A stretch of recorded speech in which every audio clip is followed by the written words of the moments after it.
वाले नहीं, मैं आपको आज मेन सेक्शन बताऊंगा कि कहां से सेक्शन, कौन कौन से सेक्शन पूछे जाते हैं, कौन कौन से सेक्शन से कौन से कीवर्ड्स हैं या की सेंटेंस हैं जहां से क्वेश्चन बनते हैं कि भाई सॉरी कि इस सेंटेंस को आप ध्यान से पढ़ लेना, समझ लेना, आंसर जो क्वेश्चन फ्रेम होगा और जो ऑप्शन फ्रेम होंगे ना वो इसी में से होगा। तो जो फर्स्ट एक्ट है जो हम कवर कर रहे हैं वो है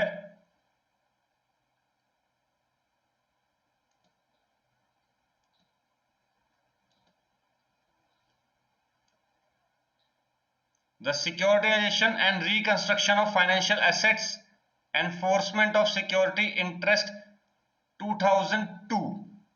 तो ये है, और आप इसको, इस पूरे बेयर एक्ट को 38 पेजेस है, तो इसको आप बहुत जल्दी कवर कर सकते हैं। जो जो मैं सेक्शन आपको बताता रहूंगा, जो जो सेंटेंस बताता रहूंगा, आपका सबसे ज्यादा फोकस उस पर होना चाहिए। जब भी आप रिवाइज करोगे ना, आप फटाफट जो लाइन मैंने बताई है ना उनको पढ़ लेना, आपका कंप्लीट ये बेयर एक्ट और जो क्वेश्चन बन सकते हैं वो आपका कवर हो जाएगा विद इन 10-15 मिनट्स। तो चलिए स्टार्ट करते हैं। आपको मैं इंपॉर्टेंट सेक्शन, सबसे इंपॉर्टेंट अभी बाहर बाहर से बता देता हूँ, ये सेक्शन नंबर बहुत जरूरी है।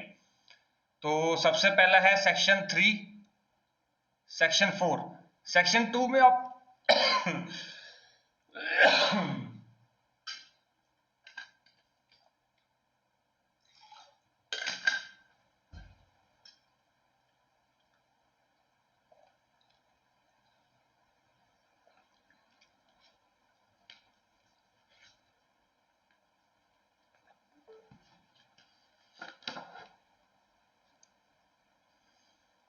सेक्शन 2 में कुछ डेफिनेशंस होती हैं, वो भी आपको कवर कर लेनी चाहिए। उन डेफिनेशन को समझ लेना, क्योंकि विदाउट आप जब तक वो डेफिनेशन नहीं समझोगे तब तक ये बेयर एक्ट को आप इतनी अच्छे से समझ नहीं पाओगे भाई ये क्या बोलना चाहती है, हो क्या रहा है। कंफ्यूज कर देती है कई बार ये बेयर एक्ट, इसके प्रोविजंस, इसके सेक्शन आपको कंफ्यूज कर देते हैं। सेक्शन 9, 11, 12, 12A, उसके बाद 16, 16 के बाद 22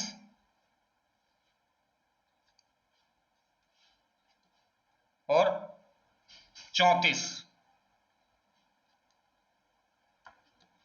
ये वो सेक्शन है जो आपको एक तरह से सेक्शन सेक्शन को रट लो कि भाई रजिस्ट्रेशन ऑफ, ये रहा registration of section 3, registration of asset reconstruction company कौन से सेक्शन में, section number 3। Cancellation of certificate of registration किसमें है, सेक्शन 4। तो ये आपको पर्टिकुलर सेक्शन आपको क्या है कि रट लेने, याद होने चाहिए पर्टिकुलर सेक्शन। तो ये मैंने वो सेक्शन बता दिए। अब चलिए क्या नाम है, बेयर एक्ट से हम लोग कवर करने की कोशिश करते हैं, जो जो हमें चीज पता होनी चाहिए और कवर होना चाहिए, आइडिया होना चाहिए।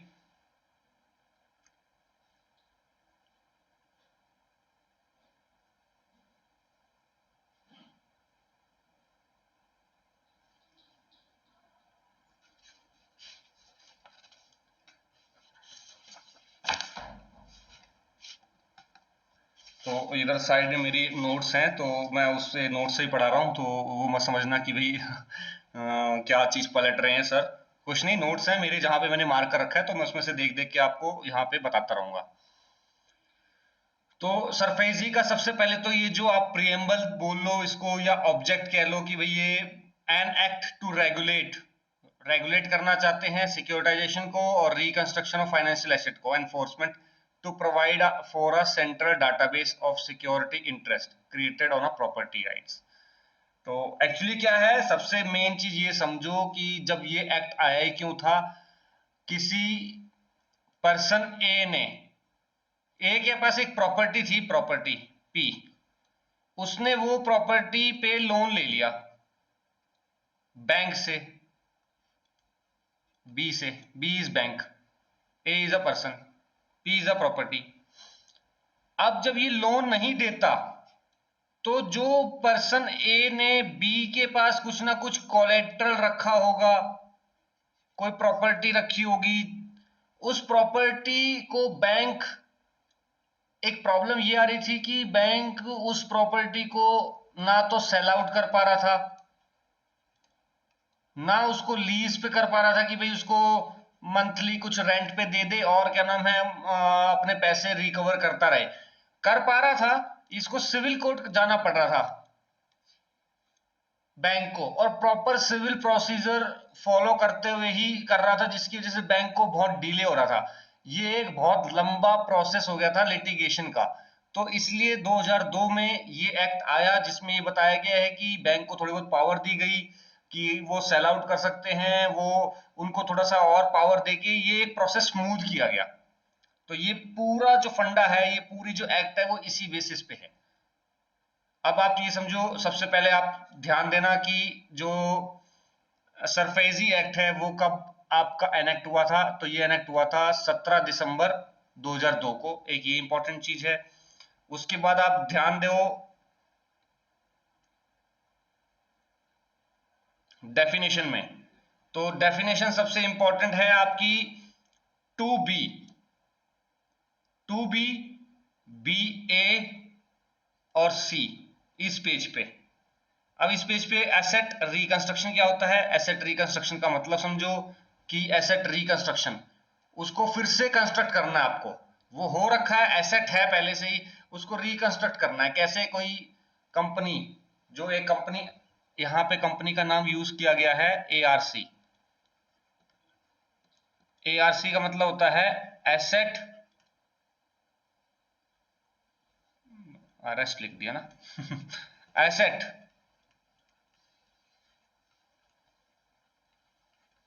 Reconstruction company. एक कंपनी बना दी है, 4 लोगों ने, 5 लोगों ने, 10 लोगों ने मिलके क्या किया, एक कंपनी बना दी। चलो भाई एक कंपनी बनाते हैं, हम एसेट्स को रिकंस्ट्रक्ट करेंगे। कैसे करेंगे? ये एआरसी क्या करती है, बहुत मस्त कंपनी है, क्या करती है? एआरसी जाती है बैंक के पास। हाँ भाई तुम्हारे पास कोई एसेट्स हैं, एसेट्स मतलब जो कोलेटरल, जो कुछ ना कुछ प्रॉपर्टी रखी थी लोन लेते टाइम, और अब वो एनपी हो गया है, लोन वोन वापस नहीं आ रहा, तो अब इनको क्या करना है? तो ये क्या करते हैं, आप इनको दे दो, हम इसको रिकंस्ट्रक्ट कर लेंगे, उसको हम सेल आउट कर देंगे, हम उसको क्या नाम है, वहां से पैसा निकालने की कोशिश करेंगे और बैंक को वापस देंगे और कुछ परसेंटेज चार्ज ले लेंगे। तो इस तरीके से करती है ये एआरसी काम, एसेट रिकंस्ट्रक्शन कंपनी। फिर से रिकंस्ट्रक्ट करते हैं तो क्या होता है, ये क्या करते हैं, यहां डेफिनेशन में देखो, मींस एक्विजिशन, एक्वायर कर लेते हैं, बाय एनी एआरसी, कोई भी एआरसी एक्वायर कर लेती है क्या? राइट्स या इंटरेस्ट, किसी भी बैंक का जो इंटरेस्ट और राइट था ना किसी प्रॉपर्टी में, क्योंकि आप वो लोन पे ले रखी थी, अब वो एआरसी एक्वायर कर लेगी। भाई अब ये हमारा हक है, हमारे राइट्स हैं इस प्रॉपर्टी के ऊपर। तो financial assistant in any purpose for the realisation of financial assistant, तो ये इस तरीके से काम करती है। सेकंड मैंने बताया था बी, बी ए, ये इंपॉर्टेंट है। एसेट रिकंस्ट्रक्शन कंपनी की डेफिनेशन क्या है? कोई भी कंपनी है registered with the bank, reserve bank of India, under section 3 for the purpose of carrying on the business of asset reconstruction, जो भी रिकंस्ट्रक्शन या सिक्योरिटाइजेशन का काम करेगी, आरबीआई के साथ रजिस्टर है, वो एआरसी कंपनी होगी। थर्ड डेफिनेशन बैंक की, जो आपको थोड़ा ध्यान देने की जरूरत है। बैंक, बैंक्स मीन क्या क्या है? तो कहीं भी अगर लिखा हो ना कि भाई बैंक्स क्या होते हैं, तो आप ध्यान करना कि सरपाइजी के सेक्शन 2 क्लॉज सी में लिखा हुआ है कि बैंक्स कौन कौन से हैं। बैंक्स का मतलब क्या है? बैंक्स का मतलब banking company, corresponding new banks, state bank of India, subsidiary banks और मल्टी स्टेट कॉर्पोरेटिव बैंक्स, या सच अदर बैंक जो सेंट्रल गवर्नमेंट से बाय नोटिफिकेशन उसको बोल रखा है। तो ये 3 डेफिनेशन जो आपको ध्यान देने की जरूरत है। उसके बाद बोर्ड, आप देख लेना बोर्ड का मतलब क्या होता है। बोर्ड का सीधा सा मतलब होता है जो सेबी होता है।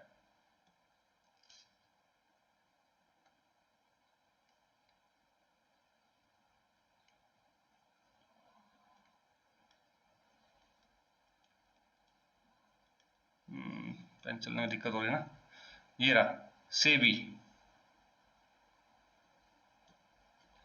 बोरोवर, ये एक आपको डेफिनेशन समझनी है, सेक्शन 2 और क्लॉज एफ। बोरोवर, बोरोवर की मीनिंग है इसमें आपको ये इतना ध्यान देना है बोरोवर कि 2F में लिखा हुआ है।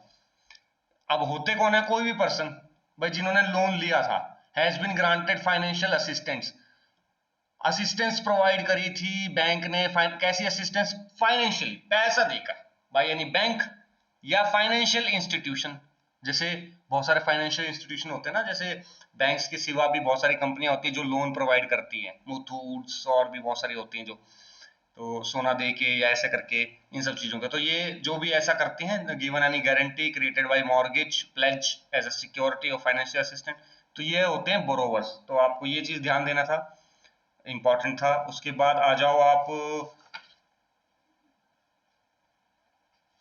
उसके बाद आ जाओ पेज नंबर 7 पे, जहां से क्वेश्चन बनते हैं। मैं आपको सेम वो चीज करवा रहा हूं जहां से सबसे ज्यादा क्वेश्चन बनते हैं आईबीपीएस के अंदर, और ये आपको आपको रट लेना है, ध्यान दे देना बिल्कुल। नेक्स्ट है हाइपोथिकेशन। हाइपोथिकेशन का मतलब क्या होता है, ये बहुत इंपॉर्टेंट है, कई बार वर्ड यूज होता है। तो ये क्या होता है, मींस एनी चार्ज इन और अपॉन एनी मूवेबल प्रॉपर्टी, किसी भी मूवेबल, मतलब जैसे भाई कोई प्रॉपर्टी है ना, यहाँ इसको नेक्स्ट स्लाइड कर लें।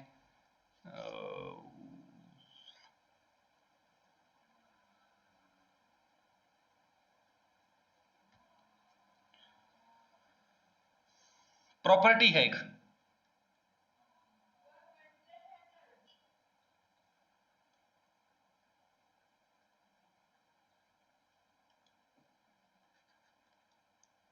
ये एक प्रॉपर्टी है, मूवेबल होनी चाहिए, यहां यूज कर रखा है वर्ड मूवेबल प्रॉपर्टी। तो जो एलिमेंट्स है ना किसी भी डेफिनेशन के, किसी भी सेक्शन के, वो बहुत जरूरी है, तभी आपका कॉन्सेप्ट क्लियर होगा लॉ के अंदर। कोई भी मूवेबल प्रॉपर्टी, इस मूवेबल प्रॉपर्टी पे कोई चार्ज क्रिएट किया गया है। अब चार्ज का मतलब समझना पहले, यहां पे आप पहले डेफिनेशन थोड़ा देखो क्या है। मीन्स अ चार्ज इन और अपॉन, इसके ऊपर कुछ ना कुछ चार्ज क्रिएट किया गया इस मूवेबल प्रॉपर्टी पे, एग्जिस्टिंग या फ्यूचर प्रॉपर्टी जो है, इसको ब्रैकेट करो,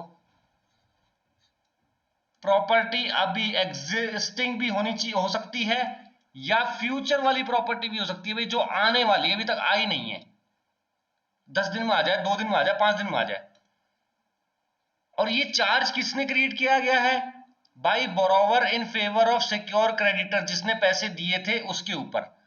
भाई मैंने, मेरी प्रॉपर्टी थी, मेरे पास कुछ मूवेबल प्रॉपर्टी थी, एक बाइक थी, मेरे पास कुछ भी था, और मैंने क्या नाम है, सिक्योर्ड क्रेडिटर को दे दी, जिसने मेरे को लोन दिया था। सिक्योर्ड क्रेडिटर मतलब जो पैसा देता है, लोन देता है, कुछ ना कुछ आपको फाइनेंशियल असिस्टेंस देता है, उसको दे दिया कि भाई ठीक है ये आपके ऊपर चार्ज है, लेकिन आपने बाइक जो है ना दी नहीं है। जैसे मेरे पास बाइक थी, उसका चार्ज दिया है कि भाई ठीक है इसका चार्ज आपके पास है। चार्ज का मतलब आप ये समझ लो कि एक तरह से अथॉरिटी दे दी, भाई तेरे नाम है ये, मतलब नाम, वो आपका वो नहीं किया, क्या नाम है, सेल आउट नहीं किया, सेल नहीं करा कि आपने इसकी ऑनरशिप का नाम चेंज कर लिया, भाई तेरे वो हो गई, तेरी जिम्मे हो गई, जिम्मेदारी हो गई, है ना भाई, मतलब आई एम द अथॉरिटी, वो वाली बात हो गई यहाँ पे। तो इसमें क्या है, विदाउट, देखो डेफिनेशन देखो, without delivery of possession of the movable property, मैंने आपको दी नहीं है, पोजेशन नहीं दिया उसको, आप आपके कब्जे में नहीं है वो, आपके पास बस आपको सुधीर ने बोल दिया कि ये लो, ये प्रॉपर्टी जो है आपका, आपकी इसके ऊपर आपका चार्ज है। मींस आप कल को कह सकते हो भाई ये प्रॉपर्टी तो क्या नाम है मेरे पास थी, मेरी मेरे अंडर है, मेरी अथॉरिटी के अंदर है, लेकिन यूज मैं ही कर रहा हूँ, चला मैं ही रहा हूँ, ठीक है। वो प्रॉपर्टी क्या नाम है, बाइक एग्जिस्टिंग भी हो सकती है और फ्यूचर वाली भी हो सकती है। तो movable property to such creditor as a security financial assistance, ठीक है, इंक्लूडिंग फ्लोटिंग चार्ज और crystallisation of such charge into a fixed charge on a movable property. तो ये एक डेफिनेशन है जो आपको समझना, इस ऐसा काम को हाइपोथिकेशन कहते हैं। मेरे पास एक बाइक थी मूवेबल, मैंने कह दिया भाई बैंक को, हाँ आपका आपका ये वो है, मैंने आपके अगेंस्ट चार्ज क्रिएट कर दिया, बाइक को मैं ही यूज कर रहा हूँ, और मूवेबल होनी चाहिए, एग्जिस्टिंग फ्यूचर भी हो सकती है, और इसको ये मिल गया कि ठीक है मैंने इसको जो पैसे दिया था ना उसके बदले इसने हाइपोथिकेशन कर दी है, तो दैट इज हाइपोथिकेशन, डेफिनेशन ये है। आप एनपीए को भी, नॉन परफॉर्मिंग एसेट्स को भी पढ़ सकते हो। एनपीए यहां लिखा हुआ है 2O में।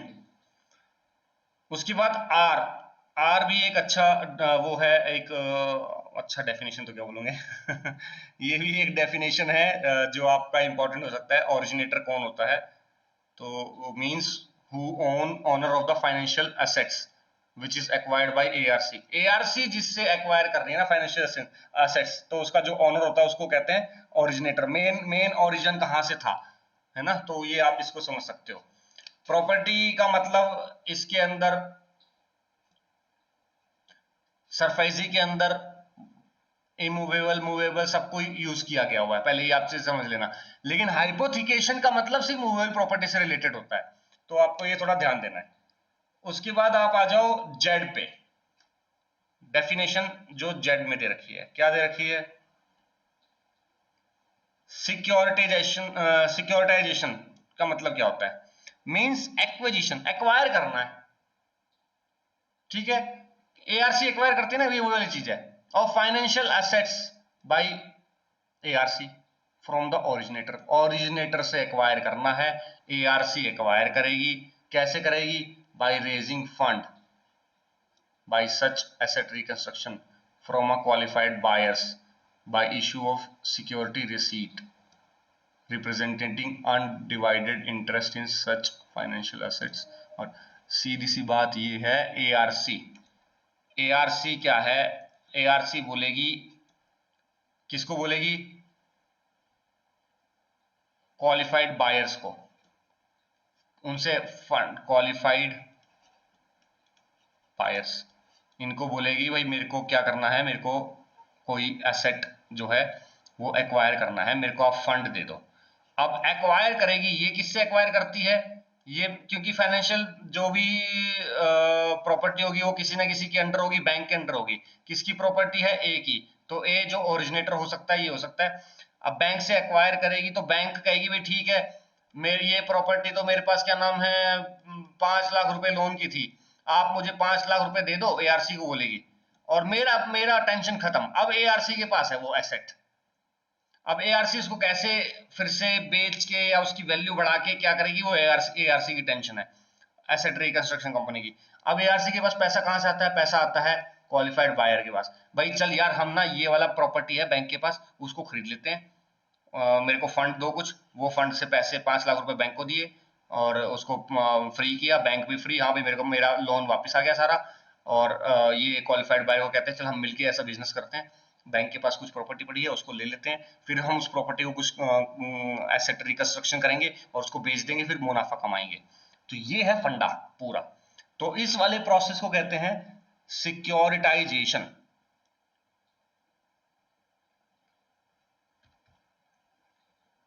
अब आप आ जाओ सेक्शन 3 चैप्टर 2। इसमें इंपॉर्टेंट क्या क्या है? तो आपको सेक्शन 3 पता होना चाहिए।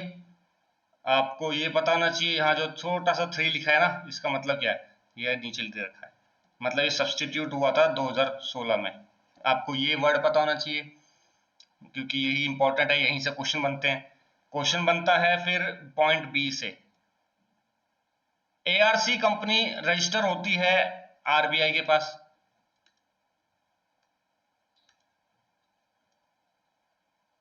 और जिसके पास खुद का फंड हो not less than 2 crore rupees. अब तो ये हो गया है 300।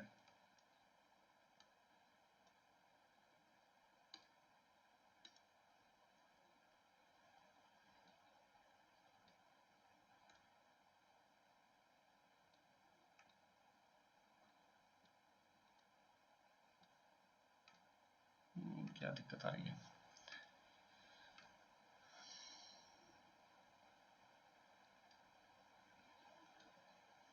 तो अब जो एआरसी है 300 करोड़ के आसपास उसके पास फंड होना चाहिए अगर आप एआरसी रजिस्टर करना चाहते हो। रजिस्ट्रेशन देखो, यहाँ पे सेक्शन देखो क्या लिखा है, रजिस्ट्रेशन ऑफ एआरसी। तो एआरसी रजिस्टर करने का मेन पर्पस, वो पर्पस नहीं है आपके पास, मेन क्या होना चाहिए? 300 करोड़ रुपए होने चाहिए, ठीक है? और क्या होना चाहिए? आप जाके आरबीआई से एप्लीकेशन लिखो कि हम एआरसी की तरह काम करना चाहते हैं और अपना एआरसी कंपनी को रजिस्टर कर लो। और तो आप मेरे को ये बताओगे ये 300 करोड़ रुपीस कब आया था, ये कब इंसर्ट किया गया था, कब ये अमेंडमेंट की गई थी? क्योंकि हाँ देखो क्या लिखा है, और सच अदर हायर अमाउंट, जितना भी एज द आरबीआई में बाय नोटिफिकेशन स्पेसिफाई, 2 करोड़ रुपए या कोई भी अदर रुपए, जो भी रुपीस, जो भी आरबीआई अपने नोटिफिकेशन बताइए। तो 300 करोड़ रुपए का नोटिफिकेशन कब आया था, आप ये बताना। उसके बाद आ जाओ इस पे 6 मंथ, ये एक इंपॉर्टेंट है, क्या है? Provided further that ARC existing on the commencement of this act shall make application for the registration of RBI to the RBI before the expiry of 6 month। 6 महीने के अंदर अंदर, मान ले हमने ARC बना दी और वर्किंग शुरू कर दिया, तो जब से कमेंसमेंट हम अपना काम शुरू करेंगे उसके 6 महीने के अंदर अंदर हमें एप्लीकेशन देनी है आरबीआई को कि हमें रजिस्टर कर लो एज अ ARC। एक ये इंपॉर्टेंट बात है। फिर आ जाओ आप नेक्स्ट पेज पे, सेक्शन 4। सेक्शन 4 कहता है cancellation of certificate of registration. RBI cancel कर सकती है कि नहीं भाई आप काम नहीं कर रहे अच्छे से। क्यों नहीं कर रहे? कौन कौन से कंडीशन पे? पॉइंट ए, आप cease to carry out the business of securitisation और एसेट। अब आप वो वाला काम नहीं कर रहे जिसकी वजह से आपने एआरसी कंपनी को रजिस्टर करवाया था। और क्या हो सकता है पॉइंट, जो इंपॉर्टेंट पॉइंट हो सकते हैं जो पूछते हैं क्वेश्चंस में? ए हो सकता है। बी पॉइंट है सीजेस टू रिसीव, अब आप रिसीव नहीं करते इन्वेस्टमेंट फ्रॉम क्वालिफाइड बायर्स, ठीक है। उसके बाद कौन सा है? आपने फेल्स, ई, ये इंपॉर्टेंट पॉइंट रखना है। ई फेल्स टू, क्या क्या फेल हो गया? आप कंप्लाई नहीं कर रहे डायरेक्शन ऑफ आरबीआई, मेंटेन नहीं कर रहे accounts according to the RBI, और सबमिट या ऑफर नहीं कर रहे for inspection of books of account, कि भाई आरबीआई आके अपने आपके बुक और अकाउंट देख सके। अब आ गया आपका subsection 2, ARC agreed by the order of cancellation of. अगर कोई कंपनी को भाई ऐसे हो गया कि नहीं भाई आपने गलत, आरबीआई को भाई नहीं आपने गलत सर्टिफिकेट हमारा कैंसिल किया, हम एआरसी हमारा रजिस्ट्रेशन सर्टिफिकेट गलत कैंसिल किया है, तो 30 दिन के अंदर, ये रहा 30 डेज, आपको क्या करना है? अपील करनी है। किसके आगे करनी है? सेंट्रल गवर्नमेंट के आगे करनी है। तो ये एक इंपॉर्टेंट चीज थी। अब आप आ जाओ, जो इंपॉर्टेंट चीज है जो आपको पढ़ना है, आप आ जाओ सेक्शन नंबर 9 पे।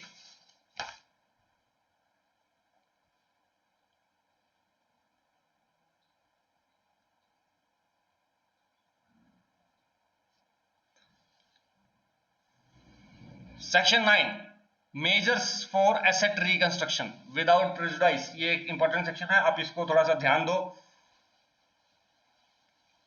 An asset reconstruction company for the purpose of asset reconstruction provide for any of the more of the following measures, namely क्या क्या measures आप एक asset reconstruction को कंपनी को क्या क्या ध्यान देना होता है? Proper management of the business of the borrower, sale or lease of part or whole of the property a business of the borrower, rescheduling of payment of debt payable to by the borrower। तो ये सब measures हैं जो asset reconstruction में use किए जा सकते हैं, एक एआरसी यूज कर सकती है। तो इसके अंदर इंपॉर्टेंट ए, बी और सी हैं सबसे ज्यादा, आप इसको ध्यान रखना। उसके बाद आप इसके ऊपर कई बार क्वेश्चन आ जाता है सेक्शन 10 पे, other functions of ARC. Section 10 में दे रखा है, बस ऐसे ही आ जाएगा किस में दे रखा है, तो सेक्शन 10 अदर फंक्शंस कौन कौन से आप पढ़ सकते हो, ठीक है। ये इंपॉर्टेंट है रेजोल्यूशन ऑफ डिस्प्यूट। तो डिस्प्यूट रेजोल्यूशन का सेक्शन 11 यही ज्यादा यूज होता है। तो इसके अंदर एक तो है इंक्लूडिंग इंटरेस्ट, ये वर्ड बहुत, इसी वर्ड से भी काफी बार क्वेश्चन आ जाता है। और क्वेश्चन कहां से आता है? और आता है इस वाले उससे, such dispute shall be settled by conciliation और आर्बिट्रेशन। मतलब अगर कोई इश्यू है ना, तो उस इश्यू को कैसे रिजॉल्व किया जाएगा, इसी को कहते हैं रिजोल्यूशन ऑफ डिस्प्यूट। तो वो आप आर्बिट्रेशन के थ्रू भी, इसमें साफ साफ लिखा है कि आर्बिट्रेशन के थ्रू भी हमें वो डिस्प्यूट सॉल्व करना है। तो ये इंपॉर्टेंट लाइन थी जो ध्यान देने की जरूरत होती है। उसके बाद आ जाओ अपना section 12, power of Reserve Bank to determine policy and issue directions. तो ये पावर है रिजर्व बैंक ऑफ इंडिया के पास इसमें इंपॉर्टेंट लाइन कौन सी है?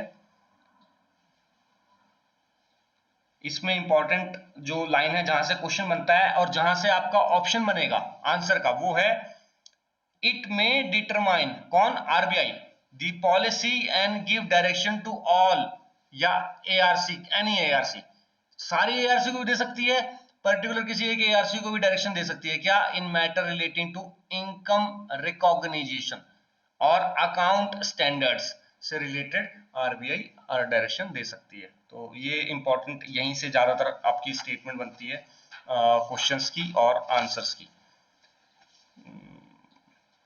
अब आ जाओ, आपका जो इंपॉर्टेंट चीज है वो है 12B, power of RBI to carry out audit और इंस्पेक्शन। आरबीआई के पास पावर होती है किसी भी एआरसी का ऑडिट करना और इंस्पेक्शन करने की।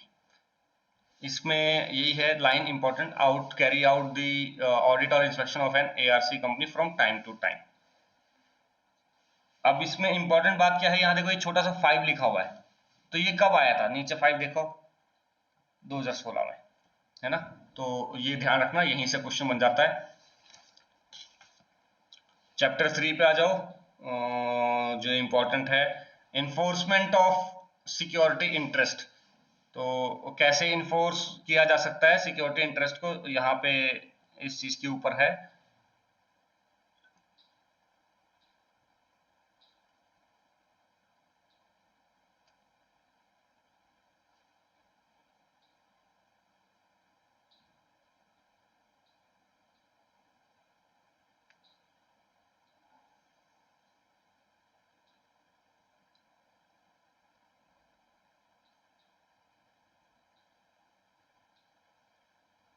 इंपॉर्टेंट लाइन क्या है जो आपको ध्यान देना है, वो है ये वाली, द सिक्योर्ड क्रेडिटर, जिसने पैसा दिया है, may require the borrower by notice in writing, notice देना है in writing, to discharge his full liabilities to the secured creditor within 60 days. भाई 60 दिन के अंदर अंदर पैसा दे दो, अदरवाइज अब मैं कुछ ना कुछ एक्शन लेने वाला हूं। तो ये इंपॉर्टेंट लाइन थी जो आपको ध्यान देना है एग्जाम पॉइंट ऑफ व्यू से। उसके बाद आप आ जाओ सेक्शन 14।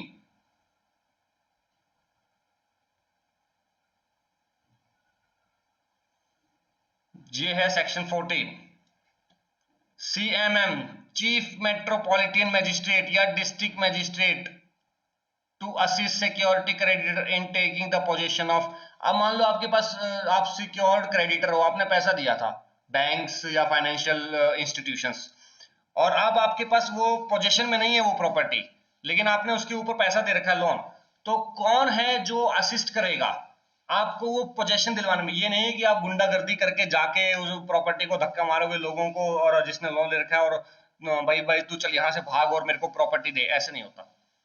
एक प्रॉपर वे है जिससे आप ये कर सकते हो। तो वो ये है कि आपको एप्लीकेशन लिखनी पड़ेगी सीएमएम को, और या फिर डिस्ट्रिक्ट मजिस्ट्रेट अकॉर्डिंग टू जो भी रूल है, और आपको उनसे वो पोजीशन मांगना पड़ेगा, and they will assist you, the who will you is the secured creditor, जो जिनको असिस्ट करेंगे डीएम और दी सीएमएम अकॉर्डिंग टू जो भी पॉलिसी रूल बना रखा है कि उनको वो पोजीशन दिलवाई जाए। तो इसमें आप कैसे रिक्वेस्ट करना है, तो आप जो सिक्योर्ड क्रेडिटर है आपको रिक्वेस्ट इन राइटिंग सीएमएम या district with in whose jurisdiction any such secure asset और the other document relating thereto may be situated or found to take the position। ठीक है, तो ये चीज है।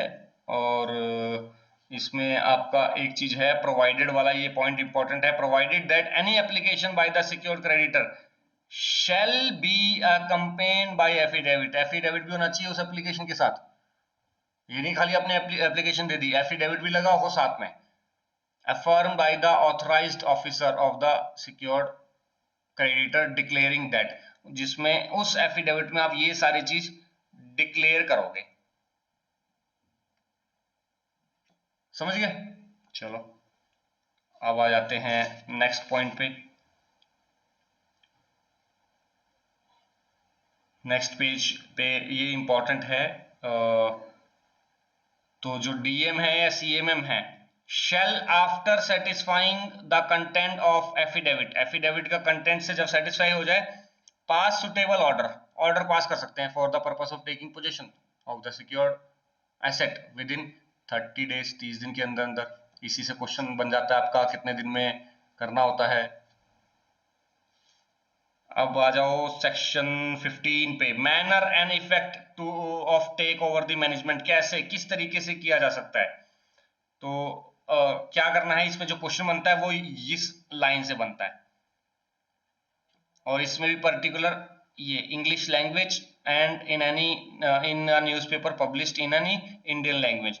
तो आपको क्या प्रोसेस है, सेक्शन 50 में लिखा है, दो सिक्योरिटी क्रेडिटर में by publishing a notice, newspaper में नोटिस देना है भैया ये बंदा था, ये मेरे को इससे एसेट लेने हैं, एक इंग्लिश ने न्यूज़पेपर में लिखना है और दूसरा कोई भी इंडियन लैंग्वेज, जहां पे इंडियन लैंग्वेज वाला न्यूज़पेपर भी हो, वो दोनों में आपको पब्लिश करना पड़ेगा।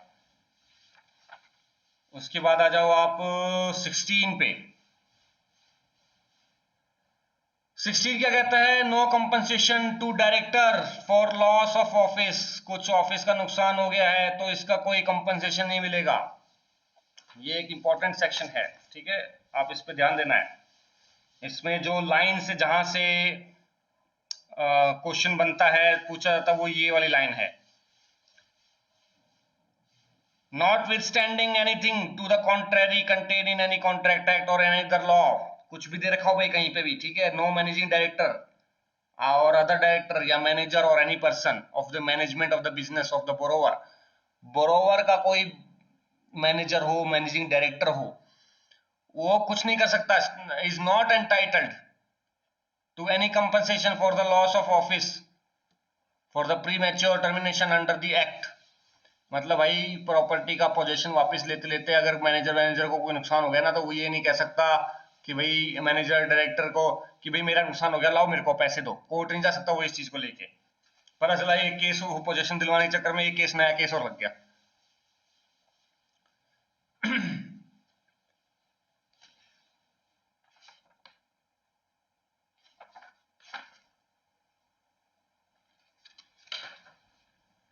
अब आ जाओ सेक्शन 18 पे,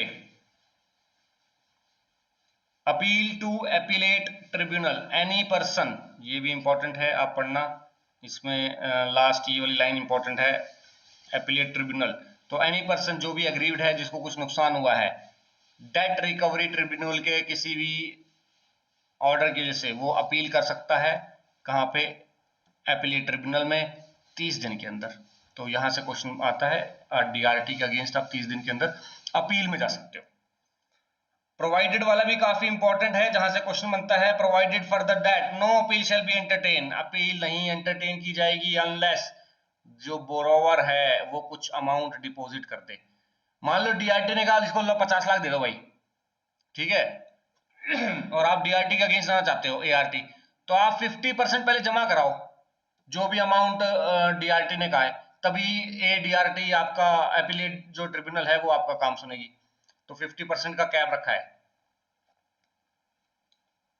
तो 18C भी इंपॉर्टेंट है यहाँ पे, right to lodge a caveat, caveat lodge करने की पावर है आपको। कैविएट क्या होता है, आप मेरे को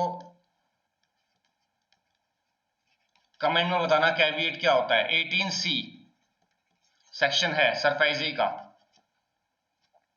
सेंट्रल रजिस्ट्री इंपॉर्टेंट सेक्शन है, 20 में लिखा है सेंट्रल रजिस्ट्री कौन करता है, सेंट्रल गवर्नमेंट एक सेंट्रल रजिस्ट्री ऑफिस खोल सकती है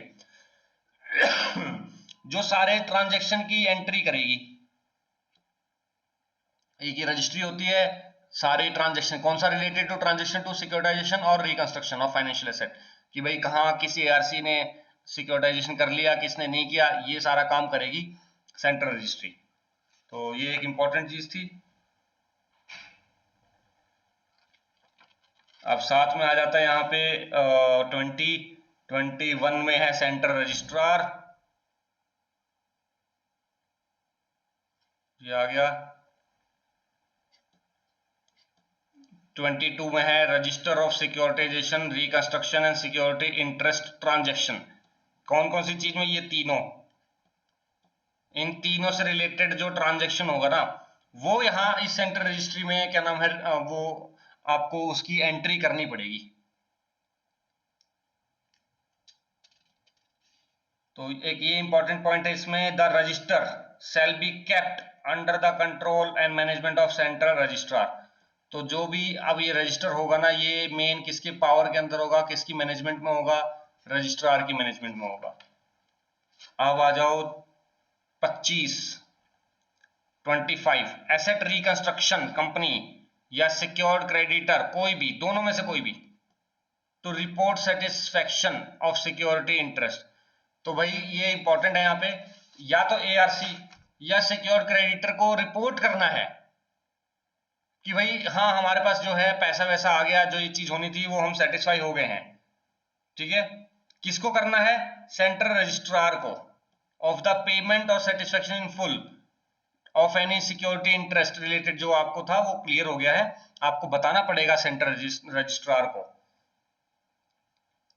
और इसके अंदर है ये 14 डे वाला इंपॉर्टेंट पीरियड है, the central registrar shall kept on receipt of such intimation cause a notice to be sent to the ARC to or the secured creditor calling upon it to show cause within the time not exceed 14 दिन के अंदर specify करो in such notice as to why the payment or satisfaction should not be recorded। आपने अभी तक record क्यों नहीं किया 14 दिन के अंदर, आपको ये बताना पड़ेगा।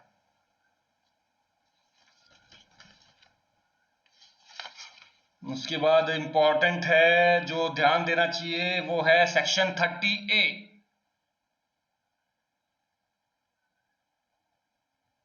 ये रहा, power of adjudicating authority to impose penalty. कौन पेनल्टी इम्पोज कर सकता है, तो दी पावर ऑफ जो भी एडजुडिकेटिंग अथॉरिटी होगी वो has the power to impose penalty, penalty impose कर सकती है।